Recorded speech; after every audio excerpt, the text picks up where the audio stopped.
While the major focus is always going to be on the ERP product, the understanding of the overarching ranking of ERP vendors is going to be equally important.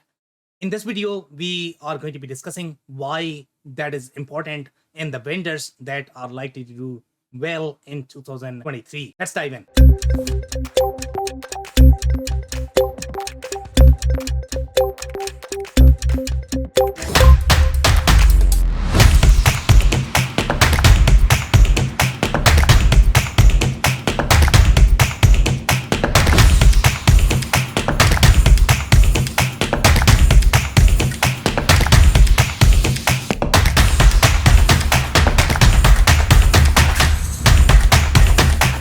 My name is Sam Gupta, and I am principal at Elevate IQ. Elevate IQ is the independent ERP and digital transformation consulting firm. We help our clients with the ERP selection, ERP project recoveries, as well as ERP implementation. So now let's get back to today's topic, which is going to be the list of ERP vendors in 2023. This list is not necessarily of their product. This is going to be the overarching list of the ERP vendors based on their market share and so many different variables that we typically utilize. For example, their ecosystem, community, momentum, overall in their capabilities in the cloud native space, and the companies that are going to be investing. So we look at many different factors in coming up with the ranking of the vendors. So now let's look at the list.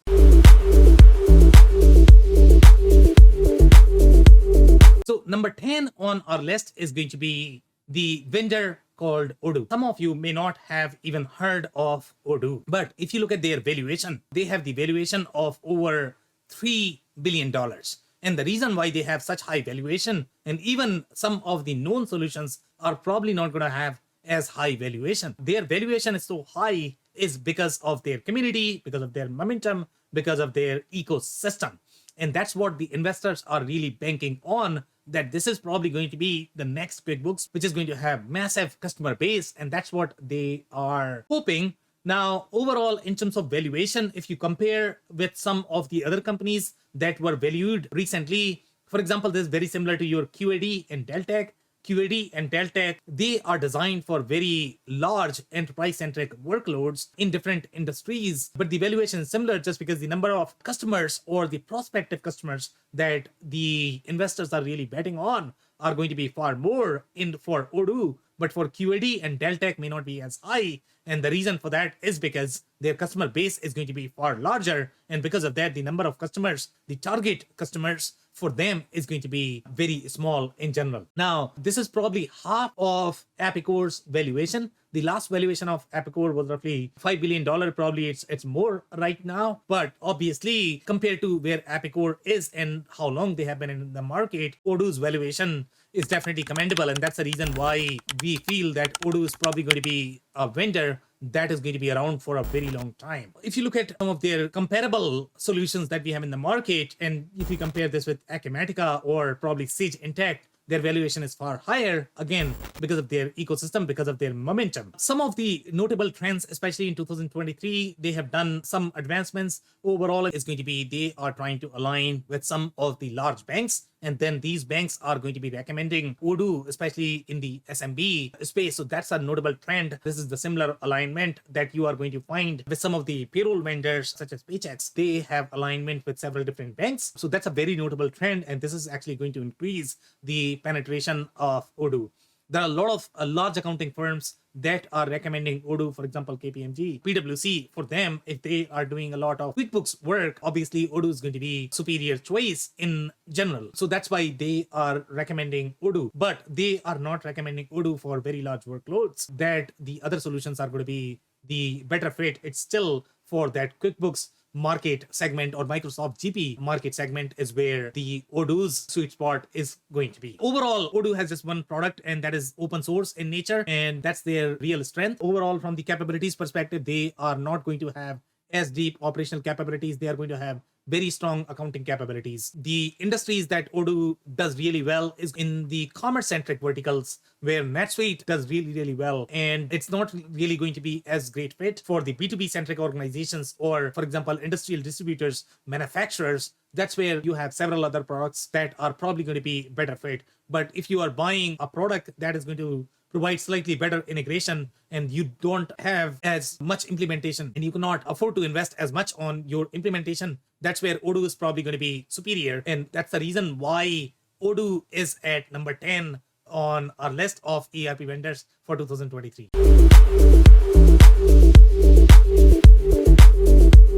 Now, number 9 is going to be the vendor called Acumatica. And Acumatica is one of the 3 solutions that were born in the cloud. And any of the companies that are seeking cloud solutions, obviously Acumatica is going to be one of their choices. Overall, from the solution perspective, Acumatica is very small in general. Primarily, it's a North American solution, even though they have localization for some of the other countries. For example, UK and Australia, they have the OEM arrangement in that. But for the most part, they are really winning in the North American market, and companies that are going to be in the other regions may not be able to utilize Acumatica just because the localization is not going to be available, or it is going to be available through one of their resellers, so it's not going to be as a strong fit for those market segments. And if you're looking for global capabilities where you need to share a lot of data among entities, that could be challenging with Acumatica, even though you might be able to find some of the add-ons where you'll be able to do the consolidation. And they were at number 9 last year. They are still at number 9. The only notable change that they have done in this year is related to the change in the CEO. So now they have hired a new CEO for the next phase of their growth. But overall, from the go-to-market strategy, they have not made any substantial changes. The other notable thing that they have done is they have aligned themselves with Shopify for the B2B capabilities. In general, Acumatica has far deeper B2B capabilities. Overall, Acumatica is a vendor to watch, and that's why it still maintains the rank at number 9 this year.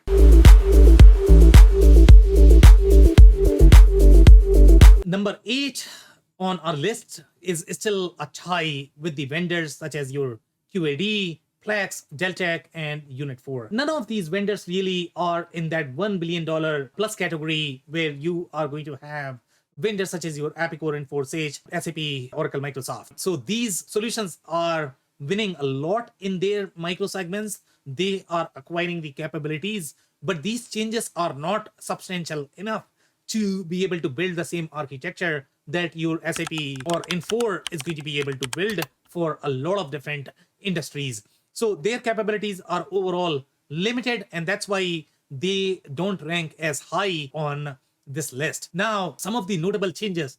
The only vendor that have not done any sort of substantial changes in the 2023 is going to be QAD. There has not been any sort of acquisitions. They are still owned by the same private equity. The changes that we have seen have been done by Unit4. They have acquired a lot more P2P capabilities that are going to, typically these capabilities are included as part of your P2P solutions. But for the service-centric verticals, where your strategic sourcing is going to be a key, and that may require the pre-integrated offerings, especially if you're looking for pre-integrated offerings with the ERP, this is where the Unit4's acquisition is going to be substantial, and it'll help them win against solutions such as Workday, which is obviously competing with Unit4 in those verticals.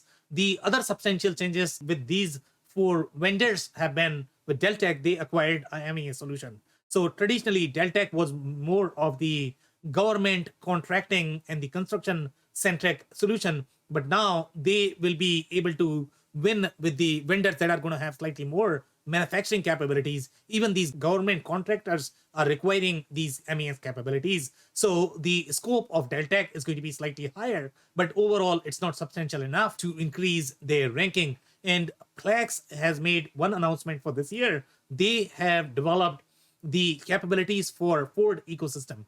Traditionally, they were very Toyota centric, and most of the ERP system, especially when you are talking about the industry specific ERP system, they typically move from ecosystem to ecosystem because they are going to have a lot more last mile functionality as well as integration that are going to be required for that specific vertical. So Plex has developed the Ford capabilities as well. And now, obviously, Ford is a very large, humongous ecosystem. So that provides Plex a much larger market share overall. But still, it's not substantial enough to compete with some of the other larger vendors, at least as of today. But overall, these vendors are still very prominent for 2023. And that's why they still maintain the rank of number 8 on this list.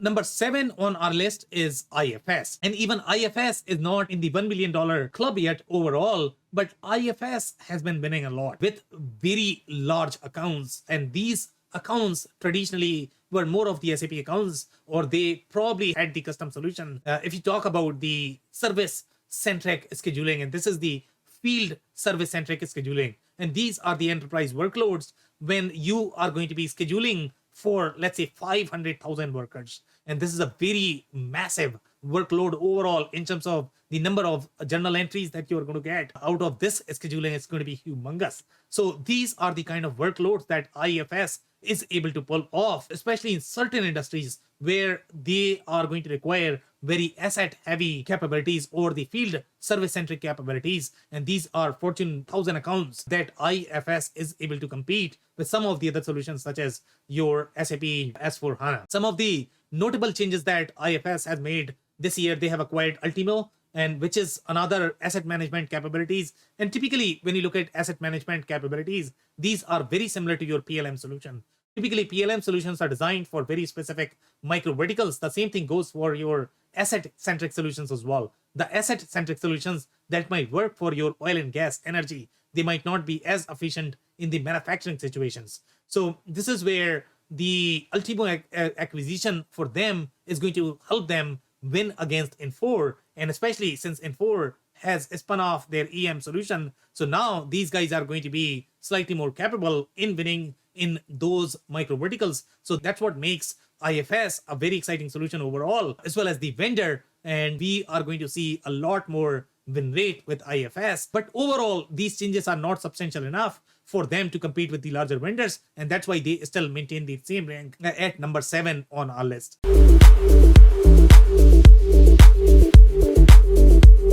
Number 6 on our list is Epicor. And Epicor is one of the vendors that is very close to your $1 million revenue. They might be over 1 million, but it's not really publicly announced. So it's very hard to track. The last time they had announced it was closer to $1 billion, which is slightly higher than your IFS, but lower than many other vendors, such as your Sage, Infor, Microsoft, SAP, Oracle. Now, Epicor has very similar go-to-market strategy as your Infor, but it is going to be for the smaller accounts. Epicor is very unique overall, the way it targets its market. And some of the products that they have in the portfolio are going to be Kinetic, Profit 21.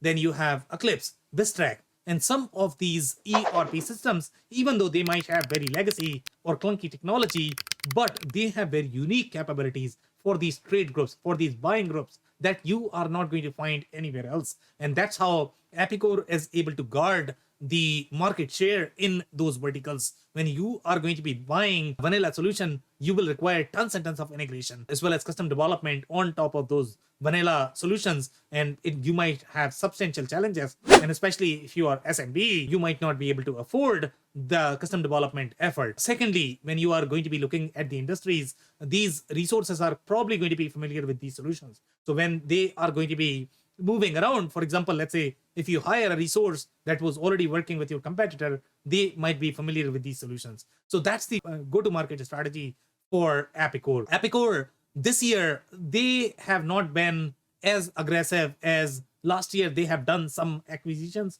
For example, they have acquired a bar in Canada overall in getting that field service capabilities. They have done some more acquisitions, but these acquisitions have not been substantial enough. The only prominent acquisition that they have done is for the MES solution, and that MES was very automotive centric, and that MES is slightly more cloud native compared to the advanced MES solution that they had.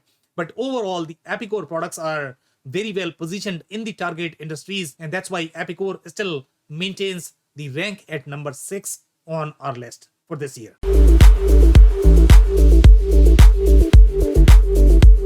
Number 5 on our list is going to be Sage. Sage, in general, their target market is going to be the accountants. Their solutions are primarily geared towards accounting. They are very focused for the accounting centric verticals, or they target the CFOs as well as the accountants. In general, as Sage is not as strong with their ERP capabilities. Overall, if you look at their market share is probably going to be bigger than a lot of the vendors on this list. For example, let's say if you compare this with Apicor or QAD, etc. But for the most part, the Sage market share could be all over the place, and it's very hard to assess whether this market share is really because of their accounting solutions or it is really because of the ERP solutions. The ERP solutions that they have in their portfolio, some of them are really good. For example, they have the SMB solution Sage Intacct, which is the born in the cloud solution. Even though it does not have as strong operational capabilities, it's a very strong solution for the verticals where you are going to require the multi-entity and deep accounting functionality. The Sage X3 solution is going to be really strong with the process agriculture centric verticals, and Sage does not really have a lot of competition, especially in the upper mid market, in the process centric verticals, especially for the solution as strong as Sage X3. So overall, Sage has very strong position in the cloud as well as with the traditional solutions, and that's why it still maintains the rank at number 5 on our list for this year.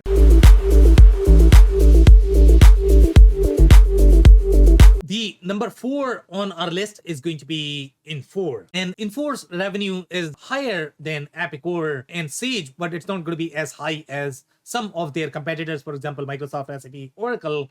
Infor is typically installed in much larger accounts compared to your Apicor, Sage. The products that Infor has, some of them have very unique capabilities, and sometimes you can't even find any other solutions that are going to be as good or as integrated suite capabilities that you are going to find with Infor.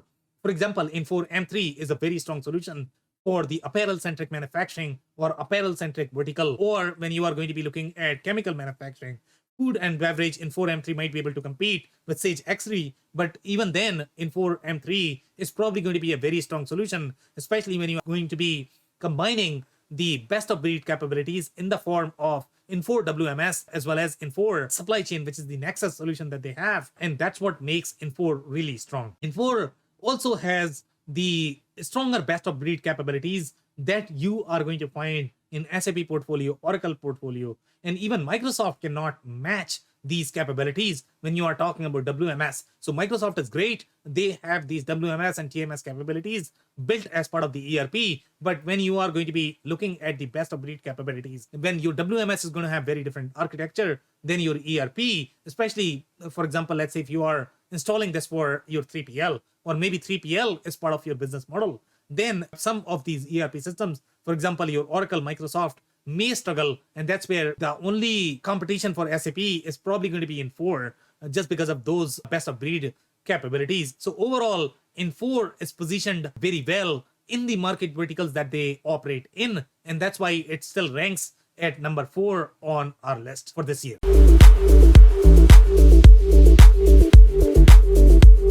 Now, number 3 on our list is going to be Microsoft. Microsoft has many different products in its portfolio, and some of these products are doing really well in cloud. The capabilities that Microsoft is going to have in the cloud, none of the other vendors can match in the cloud. For example, SAP does not have as deep capabilities for the SMB-centric market verticals in the cloud, but Microsoft has that as of today in the form of Microsoft Dynamics Business Central. So that's where Microsoft has a lot of edge, and they have been winning a lot with their Microsoft Dynamics Business Central as well as with the FNO solution. But these solutions are not necessarily designed for the enterprise-centric workload that you are going to find with your SAP S/4HANA. The Microsoft solutions are the upper mid-market or probably mid-market. It's where Microsoft is going to have a lot of capabilities.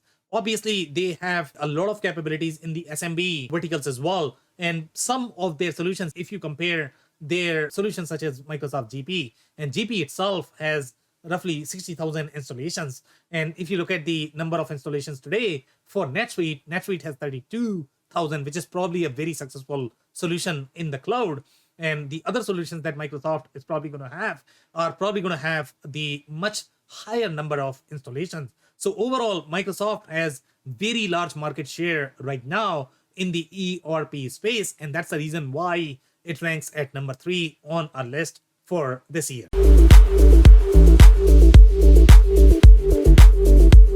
Now, number 2 is going to be SAP. And the reason why SAP is number 2, even though overall in terms of market share, they probably might be number 1 even as of today.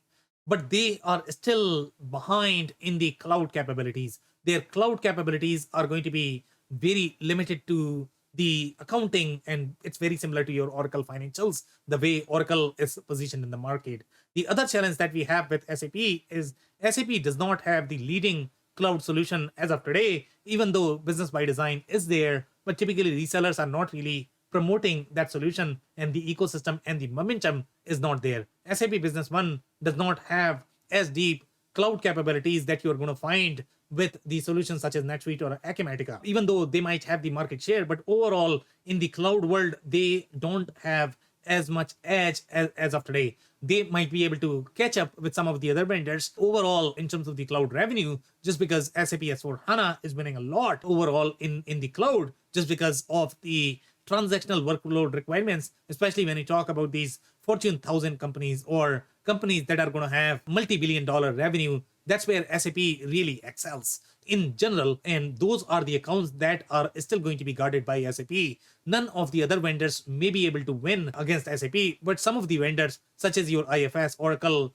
they have been trying to get a lot of market share from SAP overall. But if you look at the capabilities of HANA, HANA has far deeper capabilities overall when you are going to have the transactional depth of these product-centric industries, and that's where most of the other products are probably going to struggle. For example, let's say if you look at Oracle Cloud ERP, it does really well in the service-centric verticals, but product-centric verticals, even in the enterprise space, the only choice you might have is the SAP. The other advantage that we have with SAP, when you are looking at best of breed architecture, when you have to decouple your processes, because for some of these enterprise grade workloads, you might have to decouple just because one system may not be able to process your end-to-end transaction in one system. So SAP has taken the best of breed approach for these enterprise workloads, and sometimes that could be a requirement. For example, let's say typically these global companies are going to have very complex business models. Sometimes they may require the capabilities such as 3PL as part of your distribution business, or they might require the retail capabilities as part of distribution manufacturing. So the business model could be all over the place in these enterprise workloads, and that's why you might have very different architecture for your TMS, WMS. The way you are going to be planning your warehouse may be very different from how you are going to be planning your ERP centric processes, and that's where the best of breed capabilities with SAP are far superior compared to the other solutions that we have in the market, and that's why SAP still maintains the rank of number 2 on our list for this year.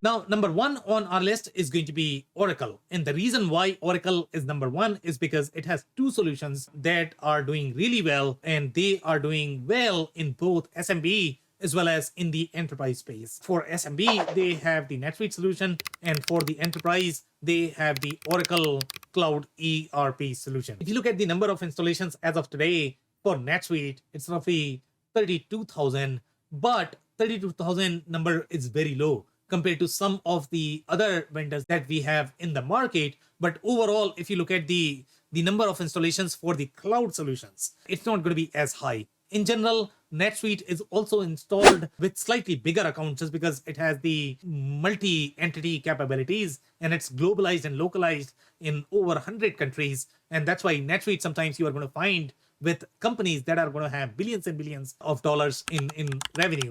So NetSuite has won in many different instances with the smaller companies as well as with very large companies. The same thing goes with Oracle Cloud ERP as well. It is winning against some of the accounts where traditionally the SAP was the only vendor, but now Oracle Cloud ERP is able to win there as well, not only as the HCM solution, but as well as their Oracle and the financial solution. Overall, Oracle is doing really well, even though the other vendors have slowed down a little bit in the announcement of capabilities. Oracle has announced significant capabilities for NetSuite as well as Oracle Cloud ERP in the recent years, and they are committed to their products, and they are likely to do well with both of these cloud solutions, especially in the newer verticals such as healthcare, where they have acquired the EHR solutions such as your Cerner. So these verticals were traditionally guarded by Infor, but now Oracle is going to grab a lot of this market share in those verticals, and that's the reason why Oracle maintains the number one